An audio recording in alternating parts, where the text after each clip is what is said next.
Hey guys, Jonathan here, and inside this totally non-sketchy box is what should be one of the best looks we've had yet at the upcoming iPhone 7. And if you guys can get this video to 50,000 likes, which I know you can, when the iPhone 7 is out, I will give one away. So go ahead and smash that like button and definitely subscribe if you haven't yet so you don't miss out. Now once we're past the battered and beaten cardboard, inside that is some bubble wrap, which naturally we gotta pop a couple.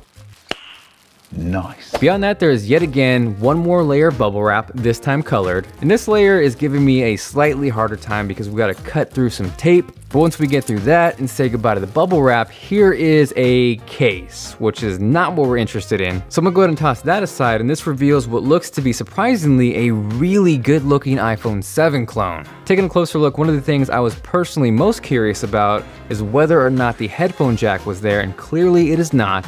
Now if we stack this side by side next to an iPhone 6s, it lines up pretty accurately with everything we've heard so far. Gone is the headphone jack, and in place of that is a second speaker grill, which in turn should give us stereo speakers on the iPhone 7. Personally, for the most part, I use wireless Bluetooth headphones, so I might actually fall towards the side of giving up the headphone jack for better sounding speakers. But regardless, if you were counting on the headphone jack staying, it is not looking good right now. Now the other noticeable difference when stacked side by side next to the iPhone 6s is of course the camera, which is way bigger. This lends itself to be an upgrade not so much towards the megapixel count, which should remain the same at 12, but rather larger pixels, which will actually be really helpful and is part of the reason the Galaxy S7 has such a great camera this year. Now with this clone lining up directly with the iPhone 6s, there is no sign of a dual camera. If we do see that, it's either going to be on the iPhone 7 Plus or the iPhone 7 Pro. The only thing up in the air right now is whether or not Apple's going to have 2 or 3 models. There is totally a chance we see the iPhone 7 and 7 Plus with the single larger camera, and then a third model, the iPhone 7 Pro with that dual pixel camera. Personally, I wish there was one camera option uniformly across the iPhone 7 lineup, but to have to choose between models for a completely different and better camera is not going to be cool.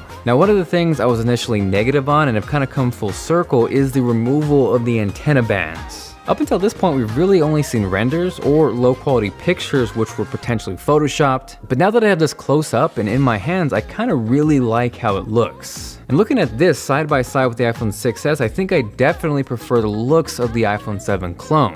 Now the downside and the reality check for everyone is that it looks really close to the iPhone 6s. There is not a lot different between the two. Obviously, those who continually upgrade to a new iPhone every year are going to buy this phone, but if you're coming from an iPhone 6 or especially an iPhone 6s, this is not going to be drastically different. The one positive note is there should be a bump as far as storage goes, so the iPhone 7 should be the death of 16GB base iPhones. More than likely, we'll see 32, 64, and 128GB models, and if we are to see the highly rumored 256GB model, I would suspect that's only going to be on the iPhone 7 Pro if that's released. Now, by no means does this mean the iPhone 7 is going to be a bad phone. Based off this, I think it's going to look great, it's going to perform well, it's going to take fantastic photos and video, but again, the moral of the story is that it's not going to look that much different than the iPhone 6s. Now, if you want to see a more in-depth comparison against the iPhone 6s, go ahead and check out my buddy Austin Evans' video. He's busting out rulers, calipers, and getting deep into it, so you go ahead and click that video here or check out the link below.